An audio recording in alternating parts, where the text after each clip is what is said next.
to me in that tone of voice, boy?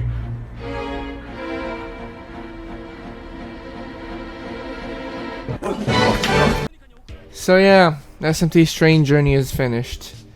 Well, finished, so to speak. So, SMT's train journey Redux, the version that I chose. I genuinely... It started off promising. It really did. I was extremely excited to play it, but it slowly dwindled down, and down, and down, further down, just keeps going lower and lower. Until I finally hit, I don't know, about Sector Gru. I guess Sector Grus would be the first like real low point. And then just kept going lower and lower, but when I got to Grus I just decided, you know what, fuck it, I'm gonna do a small hiatus and we'll take a break. And we'll see how it goes. And besides SMT Nocturne, this now marks the second SMT game that I've decided to take a break on. And I think that shows its quality.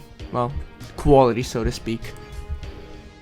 So while I started off the video like this, I'm gonna rewind a little bit back and let's get into the better stuff. You know, why I actually like the game. And then we'll go over some stuff that I just don't like and my usual conclusion. So, Strange Journey is, to me, this game's experience was a lot like Digital Devil Saga 1 and 2, however probably amplified up to the extreme. While DDS 1 and 2 had about like a few stacking flaws, you know, like grinding the encounter rate, the stomach aches, I think each flaw like moved, I don't know, like 15% of the score. Not much, but in the grand scheme of things, it stacked a lot. So, you know, 15%, 15%, that's like a, let's say 45%, you know. But it's not that much. But, point being, those flaws stacked up. And, you know, that's why I think DDS 1 and 2 was really fucking close to actually being an incredible game. But, you know, the enjoyment dropped down with it as well, and I never want to play them again, even though I really want to, but hey, who knows. So yeah, point being, DDS 1 and 2, several issues that stacked up. That's basically the gist of it. But regardless, it was still an incredible game, and probably better than Nocturne. However, this game, dungeons on its own, drop it by like 50%, like, not even fucking with you. And since 90% of the game is dungeons, it's so bad that it's not even fucking funny. Like, looking at it like that, just from that aspect of 50% worse, that already puts it at like a 5 out of 10, you know. Along with maybe like 1 or 2 smaller scale issues, you know, like DDS. For example, the protagonist has 0 build potential. Like, you can't choose what you want to build. I fucking hate that. I thought that those were gonna be like bonuses from Metaphor Fantasia when I was selecting the quiz at the start. So I was just gonna be like, hey, you get some bonuses. And I was like, okay, I'm not gonna look up a gun, just whatever I get. But no, that's literally just your build. It's so bad. It's so fucking bad. It's atrocious. And not to mention that, the protagonist can't even have like plenty of interesting skills. The skills are tied to the guns, the equipment, and it's just so bad. Like, there's only like 3 of them per gun, maybe. It's just, maybe. It's just not interesting. So, just because of that, also drops it down for a 1.5 point, basically. Which already puts it at 3.5 out of 10. And then, another smaller scale issue, which is, I felt like the fusion system that was always goated was very simple in this game. I mean, for example, there's no search function, you know, wow, fucking why? There's no search function. It feels like there's a lack of demons? I don't know, I feel like every level has like 4 or 5 demons and that's it. I even looked up a fusion guide, a fusion tutorial just to see some, like, certain levels demons, and I always feels like, okay, there's only like 3 or 4 in that level cap. I was like, what? I don't know. There's a lack of demons, in my opinion. At least it felt like that. Genuinely.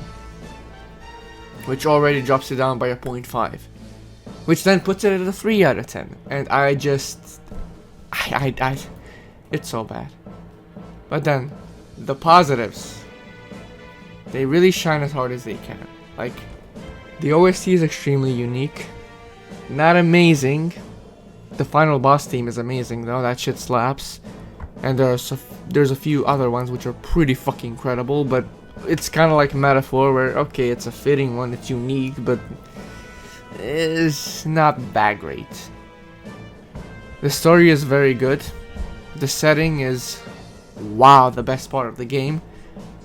Holy shit, it's so good. And I'm not even a sci-fi guy. Yet the setting of this game and the way they handled all the space storage shit with the dungeons and stuff was so fucking cool. I've never seen it before in a game, let alone SMT. The characters, well, at the end proved to be rather generic. They were great concepts. SMT has the usual law, neutral, chaos shit. And the characters are very much that, just the alignment reps. They're good enough, but the setting, the OST, the atmosphere, the combat even grew on me by a tiny bit.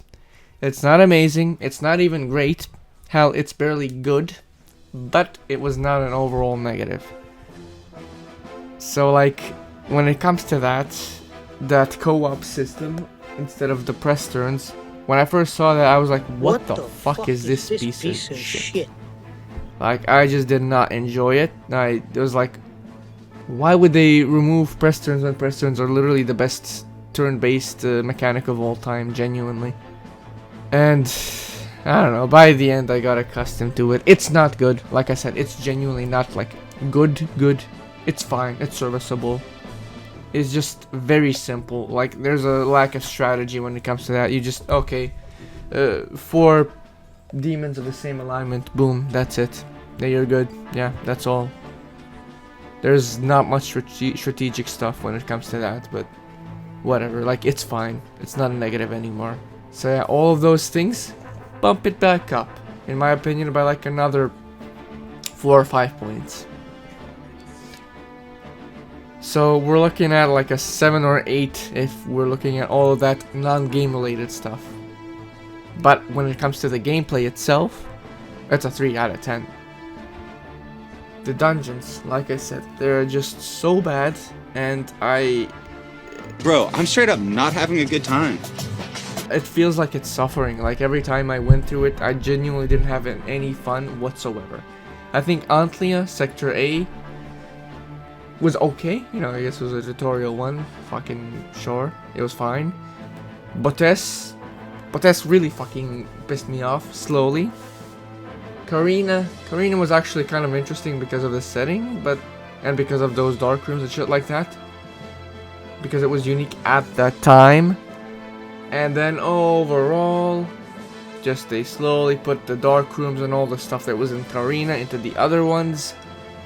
And it's just, it's bad. Like, after Karina we had Delphinus, which started off interesting with the whole mind parasite thingamajig. But Delphinus was also kind of eh. Then Eridanus, God forbid Eridanus, holy shit, why? Eridanus was the real first like breaking point. I was close. I was so close to giving up and calling it a day. Thankfully I had a guide with me on Google, following it, and even then it was still suffering.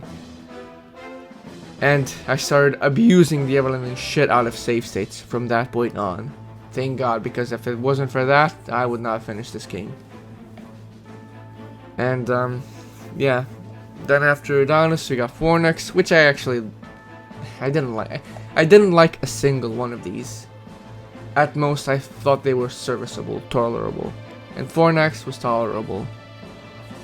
As is the Jax HQ, which, whatever the fuck is this plot point. That whole plot point with the whole Jax squad, that was kind of trash. That was whatever. They were obviously untrustworthy at the start, so who gives a shit. Then after that, after Fornax, we got Gru. Like I said, the Gru's. Yeah, Gru's was the first point where I was just, you know what, I'm gonna take a hiatus. And I took a, what, a week and a half, 2 weeks, I think. Then I came back, and I think I was like at the end of Goose, I realized that, and finished up Goose, and then we got to, and then there was Horologium, which, yeah, the game overstayed its welcome. The dungeons are just so bad. It's just so bad.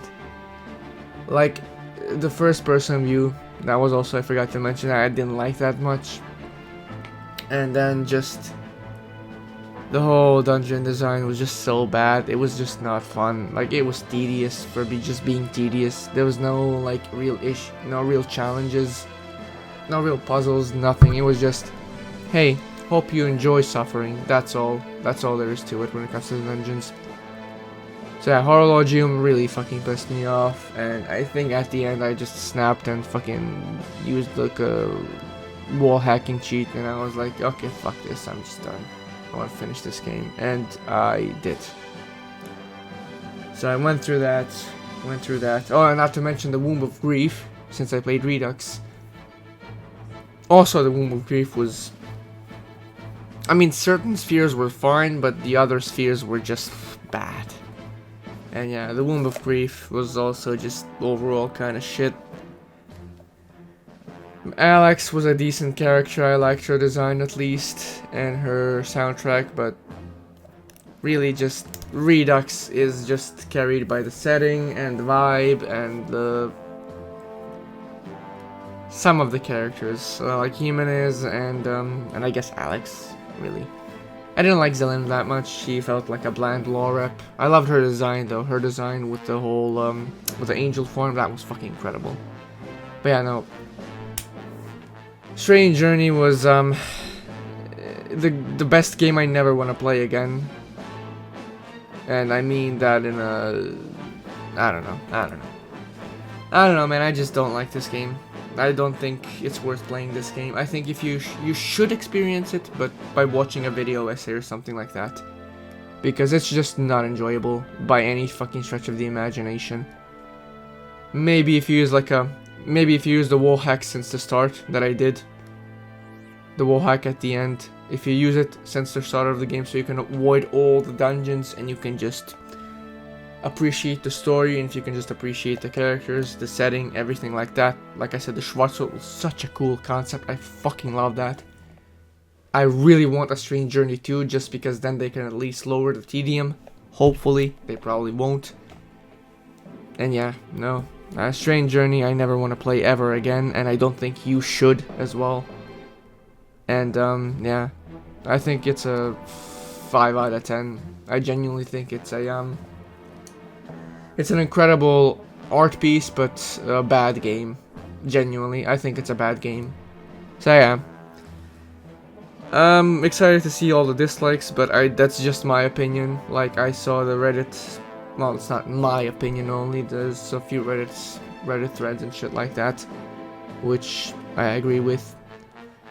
Like, if I don't sing the game praises, I'll get downvoted and disliked and sent to the Shadow Realm, but hey, I gave the game praises where it deserves them, and where it doesn't deserve them, I shit on the game. Like I said, the dungeons basically ruined the whole game by 6 points. Had it not been for the dungeons, the game would be like a 7 or 8 out of 10. Maybe even more, who knows. But the dungeons lowered to a 3, and then some leeway of the positives finally brings it to like a 5 out of 10. Yeah, I never want to play this game ever again. And I think this now marks probably my break from SMT. I'm currently doing the Persona 5 Royal Replay because I wanted to, you know, wash out all the bad dungeons of the past 3 years. And I finally want to come back to actually great dungeons. And actually go to dungeons in P5R. Once I finish up P5R, we'll be taking a break with the whole entirety of Megaton for probably a whole year. And Yeah, no, that's it. Strange Journey was fine. Don't play it actually. Just watch it. Bye bye. Bye bye.